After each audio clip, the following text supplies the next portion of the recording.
Good evening, namaskar, and I'm from Western Odisha, so we say Juhar. Uh, Thank you, Bhubaneswar, Aiskan Babu, and the entire team for inviting me.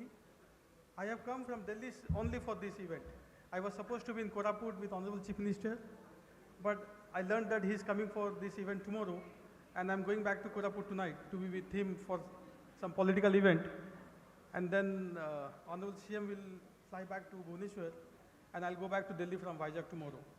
So, though it's a hardest 2 days for me, but I would not miss this event. Thank you. You know, as politicians, we get invited to dozens of events every week. Whether we know the subject or not, we are invited as speakers.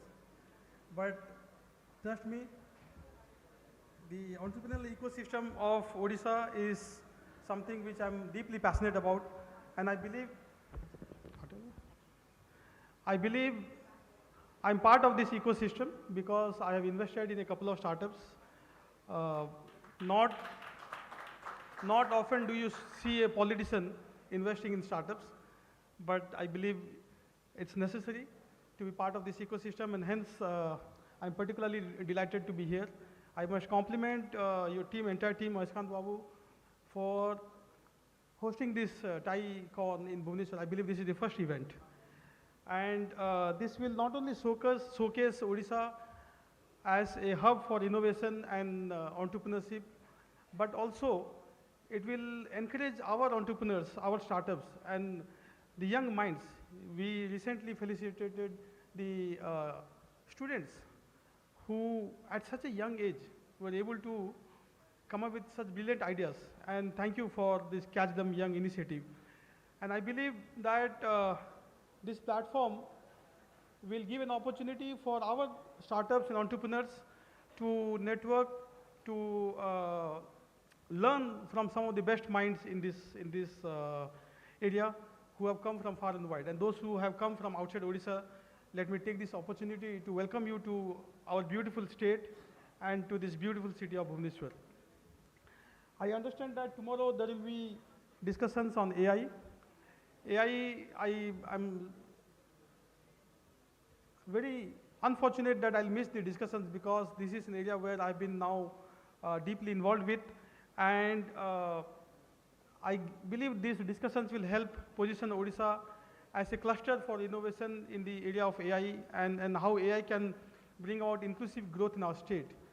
And before I make my remarks, and I promise you I will not take more than 10 minutes because it's a long day. I understand it has been a long day for you. And at the end of a thought-provoking long day, no one really wants to listen to the rant of a politician. So I understand that. I'll be very short. But before that, let me tell you that this is the book which I wrote and published in the month of April. And I'm shamelessly promoting my book here. Please buy you. So the book is titled AI on Trial, and the book explores the legal liabilities and accountabilities of AI models, AI systems. Because as you all know, AI has become all pervasive. There's not any walk of life where AI is not now deeply entrenched. But unfortunately, our regulation has not kept pace with the massive transformation of AI. We do not have adequate regulatory framework, nor do we have judicial precedents. But increasingly, AI is being used by criminal elements. AI is now becoming the issue of many litigations. But our judicial fraternity is handicapped because we do not have any legislative framework. And it's not only the challenge in India, but across has a very robust legislation because most of the tech companies are based there. UAE has one, South Africa has one, and so on and so forth, but very few countries have at this point some kind of regulation. We certainly don't have one. We have some guidelines. Niti Aayog and METI have come up with some guidelines. But I have argued in this book that it's time we come up with some robust regulations and regulatory framework. If we have to, play the role of an AI leader in the days to come. Now, I really like the theme of this conference, celebrating entrepreneurship. Why should we celebrate entrepreneurship? I believe we should celebrate entrepreneurship because it is the growth engine of any economy or of any nation. When Honorable Prime Minister has given the clarion call of being a Viksit Bharat by 2047, and I strongly believe in this goal, in this vision of our Honorable Prime Minister, this goal cannot be achieved unless we celebrate entrepreneurship. 2047 is too far. Let's talk of near-term goals. He has also inspired us to reach the goal of a $5 trillion economy in the next 2-3 years, and to become a $1 trillion digital economy probably by end of this year. So to achieve these goals, whether they are short-term goals or the long-term Viksit Bharat goal, we have to celebrate and support entrepreneurship. And secondly, we need to celebrate entrepreneurship because you are the ones who generate wealth for our nation. You are the ones who generate jobs for our country. And I have the highest regard for two categories of people, for our defense personnel and for entrepreneurs. And I genuinely mean it. I have the highest regard for entrepreneurs and for defense personnel. And thirdly, how entrepreneurs or enterprise is treated by a society tells a lot about the character of that society. Hiranmay comes from, he's the son of the soil, he's from Odisha, but he is now the CEO of Startup Gujarat. And no one better than him can tell us. By the way, Gujarat's gain is our loss, and we'll definitely try to pick his brain. We'll definitely try to pick his brain and seek his expertise to support us also. I do understand that Honorable Prime Minister comes from Gujarat. We are not so lucky here, but we'll certainly seek assistance from Hiranmay and others, of course. And I mean, I don't want to compare here between states, but Gujarat, Tamil Nadu, Maharashtra, Karnataka, they are far ahead in terms of enterprise or in terms of support for enterprise and entrepreneurs. Though of late, we have now embarked on this journey called Purvodaya, which again is the vision of our Honorable Prime Minister. When he talks of Purvodaya, he talks of states like Odisha, Bengal, Assam, Northeast, which will be the growth engine of the country in the years to come.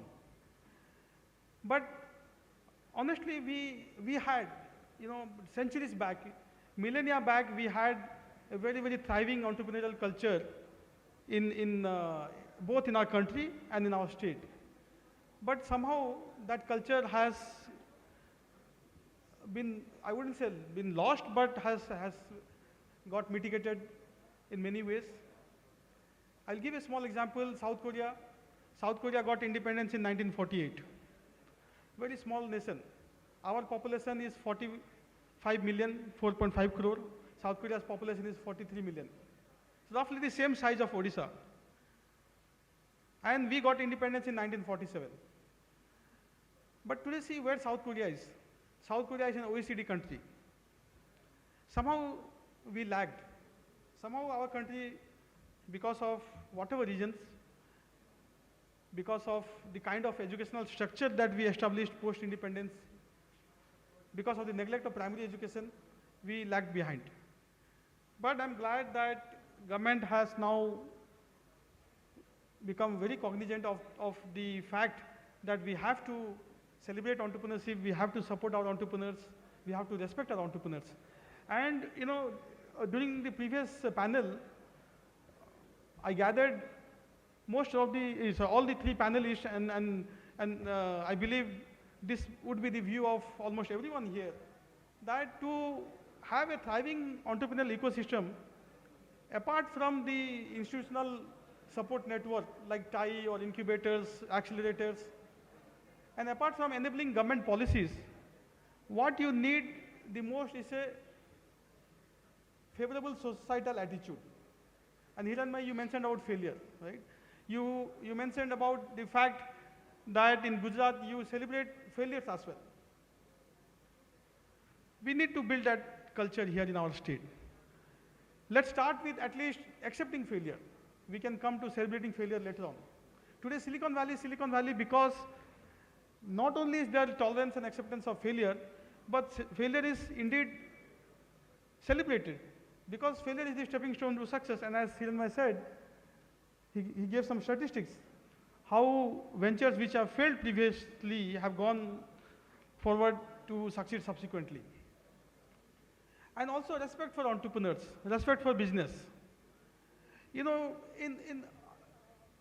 again, you know, there's no generalization here, but in our state, we do not have respect for the business community or for entrepreneurs. If someone is into any enterprise, then people from the state will relate to it. We say a beparita, as if it is a crime to be a bepari. What is wrong to be a bepari? They generate wealth for the country. They pay taxes, which keep our economy well-oiled. So unless we change that attitude, that mindset, I believe it will be difficult to build that ecosystem, and that onus is on TiE to create a favorable ecosystem, not only institutional ecosystem, but societal attitude. And I think there is not much related to entrepreneurship that I need to speak here, because, I mean, talking about entrepreneurship to this audience would be like preaching to the choir. So, without talking much about entrepreneurship, I'll very quickly talk about some of the government policies that have been announced by either Government of India or the state government here, which will enable entrepreneurship.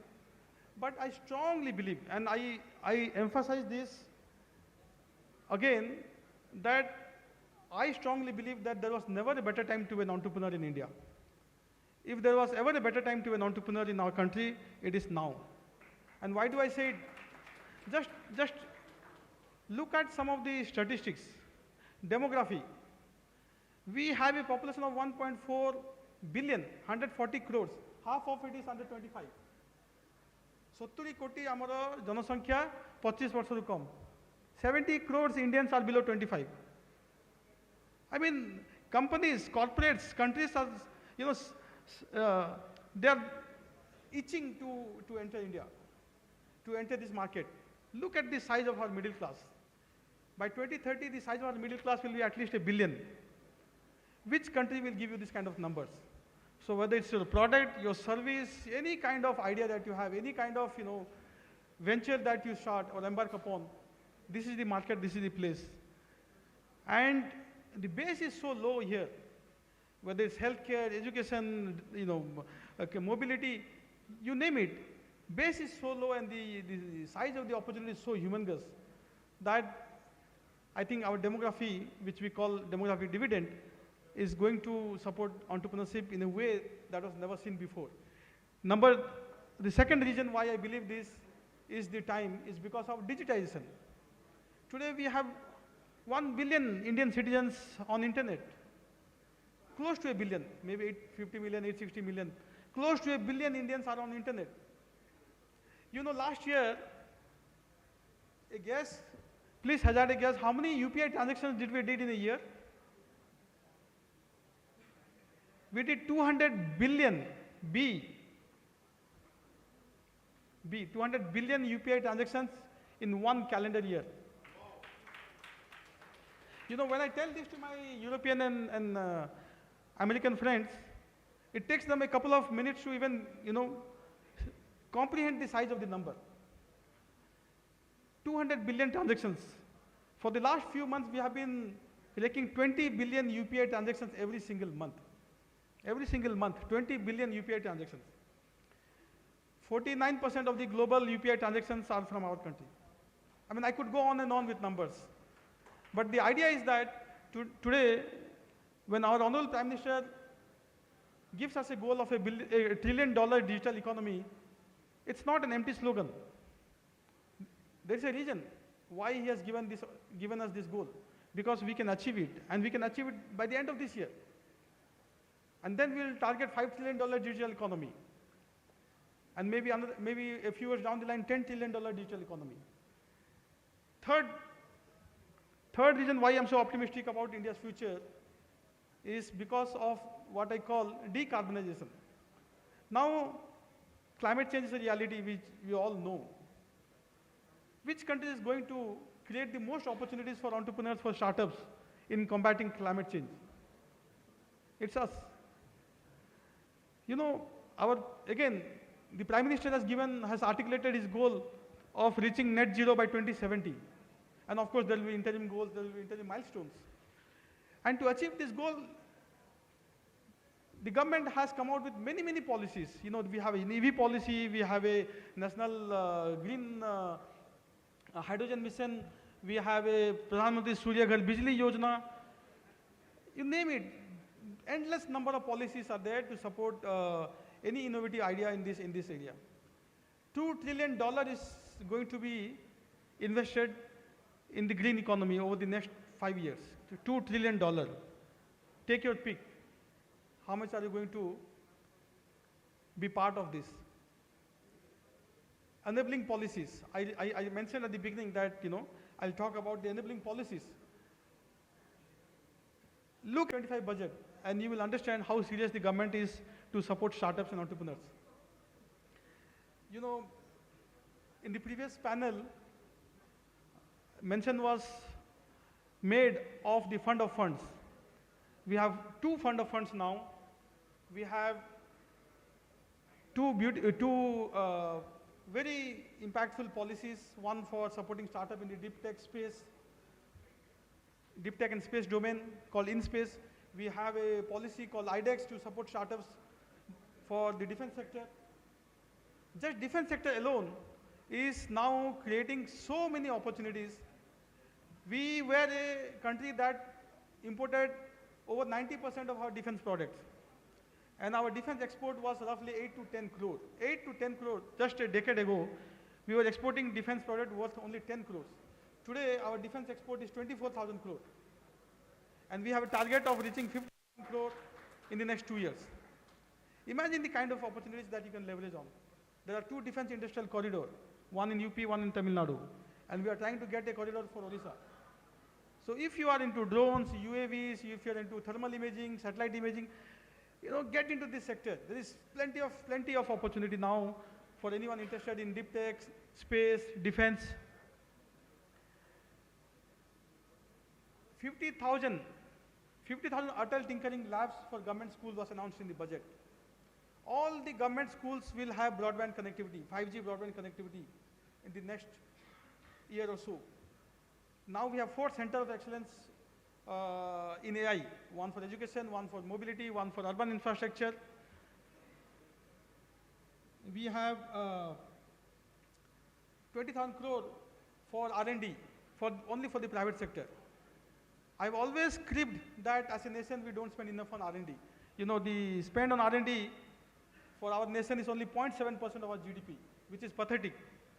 You know, comparable numbers, South Korea spends 3.2, China spends 2.5, Israel spends 4.2. So I've always argued that we should spend more on R&D. And you know, government, I would really compliment the Honorable Finance Minister that in this year's budget, she has earmarked 20,000 crore for R&D. You can be part of that. If you have any research input, if you have any research component in your startup, please avail of these funds. It's meant for you all. One request which we always got as members of parliament was from the startup world was to extend the tax holiday. And again, thanks to Honorable Finance Minister that she has extended the tax holiday for startups by another 5 years, which was ending on 31st of March 2025. One scheme which has not got the attention, one announcement which has not got the attention which it should have, which was pronounced in the budget, is that now we have 5 lakh women, SC, ST, and first-time entrepreneurs who can avail up to 2 crore term loans. 2 crores, up to 2 crores. 5 lakh, half a million women entrepreneurs, SC, ST entrepreneurs can avail up to 2 crore, 20 million. You know, endless, we can go on and on and on. talking about policies. But I think the message is loud and clear that the government is very, very keen to support startups. And I'll end with one landmark legislation that the parliament passed in 2023 called the Jan Vishwas Bill. When in 2014, this government came into power in Delhi, Honorable Prime Minister gave the slogan of minimum government, maximum governance. And he actually walked the talk by getting his government to pass this Jan Vishwas Bill. How many of you have often, banged your head for some stupid legislation? There was a provision in our statute book where if an employer or if the owner of a factory didn't whitewash the washroom used by the workers, then that factory owner could be jailed for 6 months. I agree that the washroom should be whitewashed every 6 months. Why 6 months? Let's whitewash it every month. But 6 months jail term. These were the kind of provisions we had in our statute book. But Jan Vishwas Bill has repealed 180 of such laws. And that's all meant for you. And now Jan Vishwas Bill 2.0 is coming. I hope in the winter session of Parliament we'll have Jan Vishwas Bill 2.0. So these are all, I gave you a laundry list of some of the announcements that were made in the budget, some of the policy statements, because I genuinely believe that government is very serious about supporting entrepreneur startups. And I genuinely believe that this is the best time to be an entrepreneur. Seize the opportunity. The nation needs you all. The nation needs startups, entrepreneurs, and the country is looking forward to building a Viksit Bharat with your all help. Thank you.